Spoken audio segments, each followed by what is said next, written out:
Hello everyone. Today's video is about the difference between therapeutics used to treat Lyme versus treating biofilms. As per usual, nothing that I'm saying should be construed as medical advice. This is for informational purposes only, and if you need medical advice, please talk to your healthcare provider to get that advice. So a person posted a question on one of my other videos, which was called "How do you know biofilm treatment is working?" Posted it a couple of weeks ago, and the question is, what treatments help Lyme versus biofilms? Because you said Lyme treatments you're confident in, but biofilms can be tricky, but aren't both of those using similar herbs and supplements? So thank you for the question. At the end of the day, biofilms can be tricky. I would say, just to clarify a little bit in your question there, the treatments that are available to go after Lyme, and of course in this context we're not talking about regular old Lyme disease, we're talking about more of a persistent borreliosis, a chronic Lyme, if you will. And so the treatments that are available to treat chronic Lyme, in my opinion, they're quite reliable.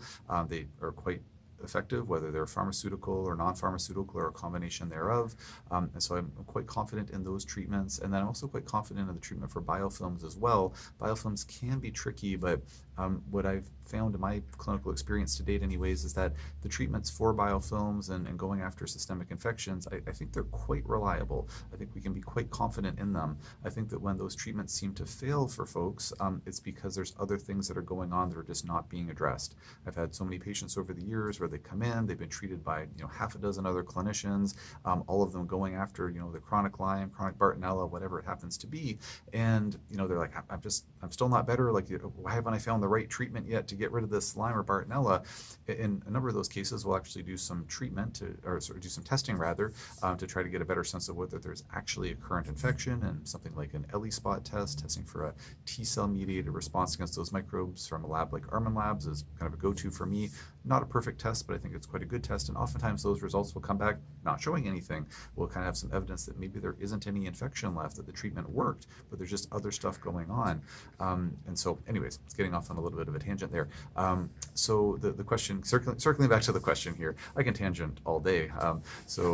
Anyways, getting back to the question here, the treatment for Lyme or other chronic infections and the treatment for biofilms, they're quite different actually. I don't remember exactly what I said in the video that this question was posted on. I post way too many videos, so I don't remember the details of everything I say, but the treatment's quite a bit different. There's many different treatment options out there, but generally speaking, when it comes to actually going after persistent borreliosis / chronic Lyme, we're going to be working with herbal antimicrobial. My primary tool is herbal antimicrobials.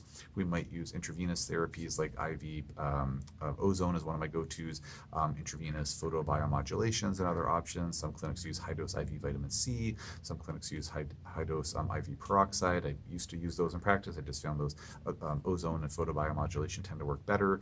In my experience anyways. Intravenous artesunate would be another option. Of course, there's pharmaceutical options like antibiotics, of course, could be an option, including intravenous antibiotics. And then there are other non-herbal, non-antibiotic options, things like silver, for example, or lauricidin, or various kind of nutraceutical compounds that are out there. Grapefruit seed extract, which I guess would technically be maybe more in the herbal category. But so those are the types of agents that would typically be used to actually kill the chronic infection. In terms of breaking down biofilms, that's where we'd be using agents like EDTA or DMSA or DMPS or silver, which are all good, strong phase 2 biofilm disruptors. Some debate on whether or not NAC is a a phase 1 or a phase 2 biofilm disruptor. I'm not 100% sure where sort of the final verdict is there. I've found that NAC, clinically at least, does not seem to cause the types of symptom upheavals that can be seen with other phase 2 biofilm disruptors. My suspicion is that either it's a very, very weak phase 2 biofilm disruptor, or it's really more appropriately categorized as a phase 1 biofilm disruptor. And then another phase 2 biofilm disruptor is a alpha lipoic acid bismuth dithiol complex, which can be obtained from a compounding pharmacy. I think some supplement companies have this as part of their sort of phase 2 biofilm disruptor products as well. a bottle of alpha lipoic acid, bottle of bismuth, take a pill of each, hoping that they'll mix in the stomach. To my understanding, that's not a way to make a diethyl complex. Unfortunately, I think it has to be a prefab diethyl complex.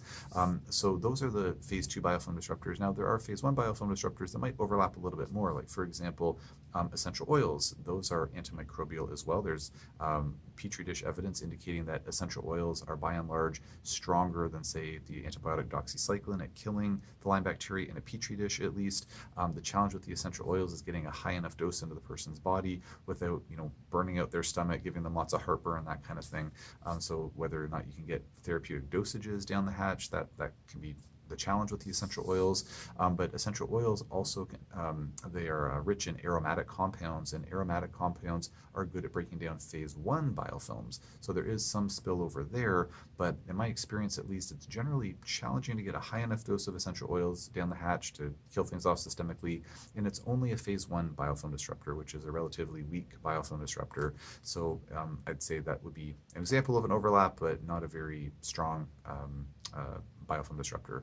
Quite a lot of difference between treatments for infection and treatments for biofilms. So I think that answered both parts of the questions, the differentiation, and then also what treatments help Lyme versus biofilm. So hopefully I covered everything there. If there's any outstanding elements to your question, don't hesitate to post in the comment section below. I'll do my best to answer as soon as I can.